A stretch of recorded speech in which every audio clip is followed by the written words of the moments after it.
बनपुर इलाके में नाकरा सोता छोटा दिघारी बड़ा दिघारी के लोगों ने आज इसको के खिलाफ अपना विरोध प्रदर्शित किया।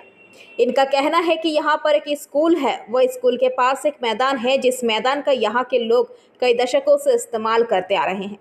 कल रात अचानक 1 बजे के आसपास 12 ट्रकों में लादकर इसको प्रबंधन द्वारा मैदान पर राख फेंक दिया गया। इस वजह से यहाँ के लोग काफी नाराज हैं। इनका कहना है कि इसको प्रबंधन से यहाँ के लोगों की बातचीत चल रही है। प्रबंधन से ये अनुरोध किया गया है कि वह इस मैदान को स्कूल के लिए इस्तेमाल करने के लिए नो ऑब्जेक्शन सर्टिफिकेट प्रदान करे, लेकिन इस बीच प्रबंधन द्वारा इस तरह के कार्रवाई सर्वथा अनुचित है। उनकी मांग है कि इसको प्रबंधन के अधिकारी यहाँ पर आए और गांव वालों से बातचीत करें और इस मैदान को स्कूल तथा स्थानीय लोगों के इस्तेमाल के लिए प्रदान किए जाने का इंतजाम करें।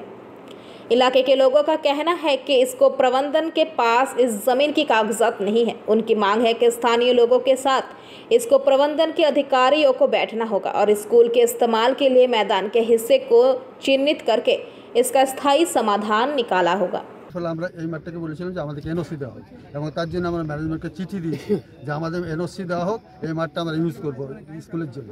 তো ওরা কিন্তু এখনো পর্যন্ত কোনো কিছু মিটিংয়ে বসেনি। মিটিং করব কিন্তু মিটিংয়ে বসেনি। আশা করা যায়, আমার মনে হয় ওরা একটা সিদ্ধান্ত নেবে। জানি যদি সিদ্ধান্ত যতদিন না দিচ্ছে আমাদের কিন্তু আমরা এই এজিটেশনে আমরা বরাবর থাকবো। আপনারা কি চাইছেন? আমরা চাইছি এই মাঠটা এনওসি দিয়ে আমাদের স্কুলের জন্য মাঠটা দেওয়া এবং যেমন স্কুলের মাঠ ছিল যেমন আমাদের খোলা আছে সেই অবস্থা থাক। আমরা এটা যেমন পাবলিক ইউজ করছে বা এই স্কুলের স্টুডেন্টরা খেলা হচ্ছে, অ্যানুয়াল স্পোর্টস হচ্ছে। মাঠটা কি কতদিন ধরে আপনারা ইউজ করছেন? বহুদিন থেকে 50 বছর করা হচ্ছে। 50 বছর মানে আমাদের লং লাইফ আমরা দেখছি, আমরা ইউজ করছি এখানটা। তো কাল রাত্রেবেলায় কি হয়েছে?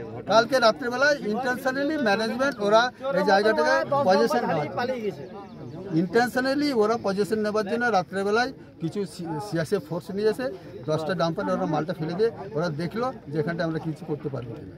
যে সারমারা স্কুলটা ছিল সেই সারমারা স্কুলটা এখানে স্থানান্তরিত করা হয় এবং এই যে মাঠটা দীর্ঘদিন ধরে স্কুলের এবং আমাদের গ্রামের মানুষ, শুধু গ্রামের মানুষ না, আমাদের বড় দিঘারি আছে, আশেপাশের ছোট দিঘারি আছে, সবাই এই মাঠটা ব্যবহার করে এবং ইদানিংকালে ইস্কো বলছে মাঠটা আমার, কিন্তু ওনার কাছে কোনো কাগজপত্র নেই।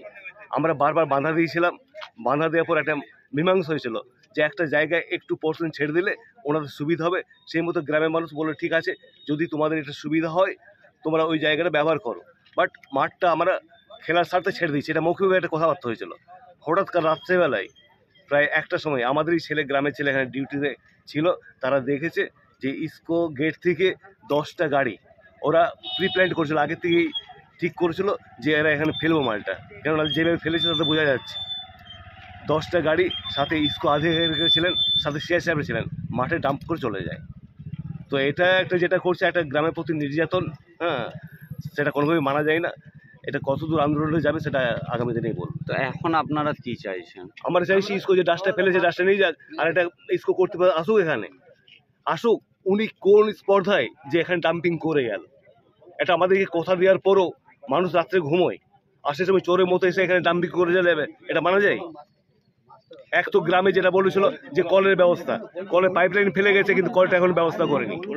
হ্যাঁ, কমিউনিটি সেন্টার সেটা ব্যবস্থা করেনি, আর এখানে ডাম্প করে যাবে, এটা গ্রামের মানুষ মানেনি। আগামী দিনে আমরা গেটটা পুরো জাম করে দেবো, এখানে আমার কোনো গাড়ি ছেড়ে চলতে দেবো না। তো ইস্কো কর্তৃপক্ষ আপনাদের সাথে কি এখন কোনো কথাবার্তা বলেছেন? না, এখনো কোনো কথাবার্তা বলিনি। আমরা জমা দিয়েছি গ্রামের মানুষ। আমি তো শুনলাম সকালবেলা, রাত্রে ঘুমিয়ে গেছিলাম, রাত্রে ফোন করেছিল। आसनसोल से बीजू मंडल की रिपोर्ट, पीवीटीवी न्यूज। नियमित अपडेट एवं दुनिया भर की ताज़ा खबरों के लिए हमारे फेसबुक पेज को फॉलो एवं यूट्यूब चैनल को सब्सक्राइब करें।